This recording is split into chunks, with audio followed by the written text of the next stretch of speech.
So hello guys, welcome back to my YouTube channel. स्वागत है आप सभी लोगों का मेरे एक और नए ब्लॉग में। सो गाइस, आज मैं जा रही हूँ अपने भांजी की बर्थडे पार्टी में।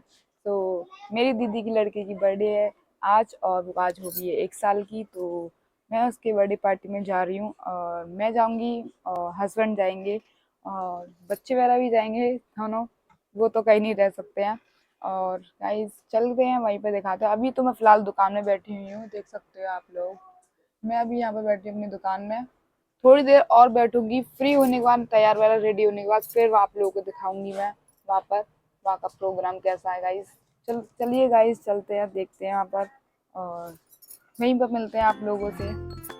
सो गाइस, देख सकते हैं आप लोग यहाँ का कितना प्यारा खूबसूरत डेकोरेशन हो रखा है। मुझे तो बहुत ही अच्छा लगा और सबको पसंद आया था। डेकोरेशन बहुत अच्छा हो रखा है। और ये है हमारी भांजी, जिसका बर्थडे पार्टी है आज। और ये देखिए मम्मी उनकी भांजी की हमारी, वो भी खूब हाय हेलो कर रही हैं, क्योंकि उन्हें पता है मैं ब्लॉग बनाती हूँ, इसीलिए। ये हमारी दीदी की सासू माँ है। और सब लोग वेट कर रहे थे, केक कटिंग की तैयारी वगैरह कर रहे थे। और यहाँ पर सब लोग, बहुत से गेस्ट वगैरह थे, वो भी अपने बातें शातें करने लगे हुए थे। और यहाँ पे सब मेरी बहनें वगैरह भी हैं। और यहाँ पे सब लोग बहुत आए थे, गेस्ट वगैरह बहुत ज़्यादा आए थे। सब लोग एक साथ आए थे, बहुत मज़े आ रहे थे। और यहाँ पर देखो कटिंग की तैयारी चल रही है, यहाँ पे वेट कर रहे हैं सब लोग। और फोटोग्राफर भी बेचारा परेशान हो गया था कि इसीलिए, क्योंकि मतलब फोटोग्राफर फोटो ही नहीं खींचने दे रहे थे। सब लोग उसी के आगे अपना फ़ोन लगा दिया करते थे बार बार, तो इसीलिए बेचारा वो भी कह रहा था, बहन जी जरा फ़ोन पीछे कर लो, मैं भी तो फ़ोटो खींच रहा हूँ। ये आ गई हमारी लाडो की बुआ जी, जिसकी आरती उतार रही हैं। और केक कटिंग की तैयारी हो चुकी है, अब केक कटिंग हो रही है। मेरी लाडो बिल्कुल अपने दादाजी की गोदी में बैठ के आराम से केक कटिंग कर रही है इधर। और सबों ने हाथ पकड़ के सबों ने और केक कटिंग कराई बाबू का। और यहाँ पे केक कटिंग हो गई अच्छी तरीके से। और गाइस, केक कितना प्यारा था, देखकर ही दिल आ गया था केक पर। और केक बहुत ही ज़्यादा अमेजिंग और प्यारा था।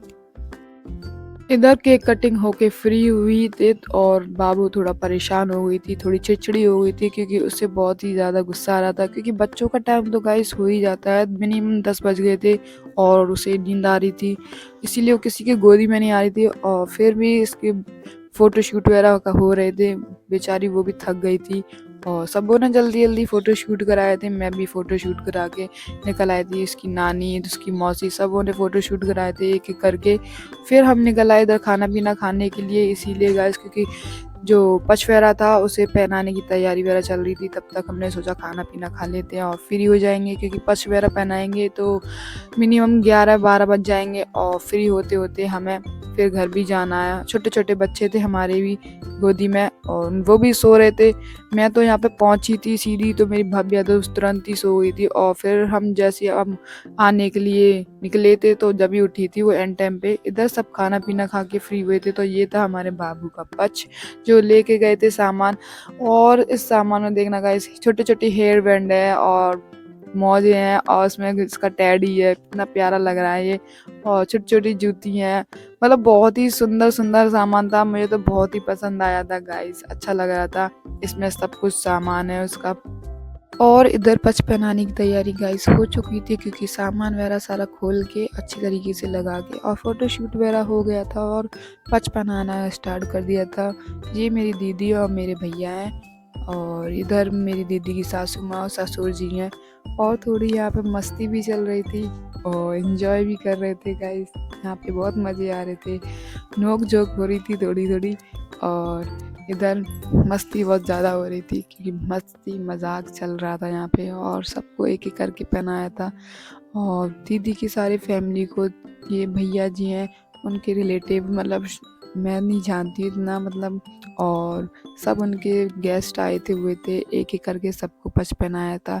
और इसी बीच लाडो बेचारी सो गई थी, क्योंकि वो चिड़चिड़ी बहुत हो रखी थी गाइस। तो मैं देखने गई थी ऊपर, तो वो सो गई थी अब तक। तो मैंने सोचा से डिस्टर्ब ना ही किया जाए तो बढ़िया, क्योंकि यार बच्चा था, सो भी जाएगा इतनी जल्दी, जाहिर सी बात है, क्योंकि 10 और 11 बज गए थे। फिर इधर सबको एक एक करके पच पहना रहे थे भैया, ये भाभी भैया हैं। और इधर हमारी दीदी के जितने भी रिलेटिव थे ससुराल में, सबको अच्छी तरीके से पछ पहनाने के बाद और फिर आ गया था हमारा नंबर। इधर है हमारी बुआ जी की लड़की और जीजा जी, और सब लोग मस्ती कर रहे हैं यहाँ पर, और सबको एक एक करके पछ पहनाया था। यहाँ पे मेरी बहन आ गई कल्पना, उसको भी पहनाया था। उससे पूछा कि हस्बैंड कहाँ हैं तुम्हारे, तो कह रही थी वो निकल चुके हैं, अभी अभी निकल रहे हैं, थोड़ी देर पे बताते तो थोड़ा वेट करवा ली थी। और मुझे नहीं पता था कि वो निकल गए, फिर अकेले बेचारी ने पहना था पछ, कुछ नहीं। और इधर फिर आ गई थी हमारी बारी। भाभी इधर किसी से मजाक करने पीछे नहीं हट रही थी बिल्कुल भी, सबसे मजे लिए उन्होंने, जीजू से, सबसे, किसी को नहीं बख्शा उन्होंने। और दही लगाया जहाँ पे गालों पे शुभ होता है। और इधर फिर मुझे भी मिला था, और कह रहे थे यहाँ पे मजाक कर रहे थे सब लोग कि वाह वर्ल्ड कप मिल गया। तो मैं तो, हमारे भी कह रहे थे कि लो हमारा वर्ल्ड कप मिल गया हमें। फिर यहाँ पे हमने फोटो शूट कराया था। फिर उसके बाद आया था हमारे दीदी का नंबर लास्ट में, और दीदी के रिलेटिव में जितने भी थे ससुराल वाले, सबको उन्हीं को ही पहनाया था। सबसे पहले उन्हीं से स्टार्ट किया था पहनाना, फिर बाद में हम लोगों को पहनाया था, बहनों को और भांजी भतीजियों को। और हम लोग उसे अच्छी तरीके से फ्री हो गए थे पहना पुहने के। लास्ट में फिर दीदी रह गई थी हमारी, तो एक एक करके उनको भी पहनाया था। सबसे पहले दीदी को पहनाया था, फिर उनके लाडू को कपड़े पहनाए थे। इसी बीच में मेरे बच्चे चिड़चिड़े हो गए थे क्योंकि कच्ची नींद में सो के उठ गए थे, और मेरा गोला पता है गाइस, वो तो बेड पे से ही गिर गया था। और फिर इधर दीदी ने उठाया तो कहने थी कि तू कहाँ गई थी, बच्चे पे ध्यान नहीं है। मैंने कि मैं यहीं खड़ी थी, पर बच्चों पे मैंने एकदम से, मेरी निगाह देख नहीं पाई थी मैंने बाबू पे, तो मैं वहीं बैठी थी गाइस, मैंने एकदम से देख नहीं पाई थी क्योंकि भाभी वगैरह थी, उनसे ही बात वगैरह कर रही थी, तो मेरा ध्यान, शायद ध्यान भटक गया था। और फिर गाइस इधर बीच में हमारी बुआ जी की लड़की आई थी, जो बड़ी वाली दीदी हैं, जो इन्होंने पहनाया था पछ। फिर उसके बाद इधर आए थे हमारे बुआ जी के लड़के, क्योंकि इन्होंने ही पहनाया था, और लाडो लगती थी इनकी भांजी, तो उस नाते से इन्हें पछ पहनाने आए थे, ये भी इनवाइट किया था। तो यहाँ पे लाडू के कपड़े दिए थे और पूजा दीदी को साड़ी पहनाई थी। सो गाइस पूजा ही ने फिर टीका किया, और इधर अन्नी गोला दिया था, बतासा और मिठाई का डिब्बा दिया था। सो भैया कह रहे थे ये तो वो हो गया, एक हाथ से दे एक हाथ से ले, वो वाला हिसाब हो गया। सो गाइस ये तो मस्ती मजाक लगा ही रहेगा, और सब एक एक करके पहनाने आए थे भैया वगैरह। और व्लॉग को करते हैं यहीं पर एंड। अगर आप लोगों को मेरा व्लॉग अच्छा लगा हो तो प्लीज़ चैनल को सब्सक्राइब करना और वीडियो को लाइक करना। Bye bye.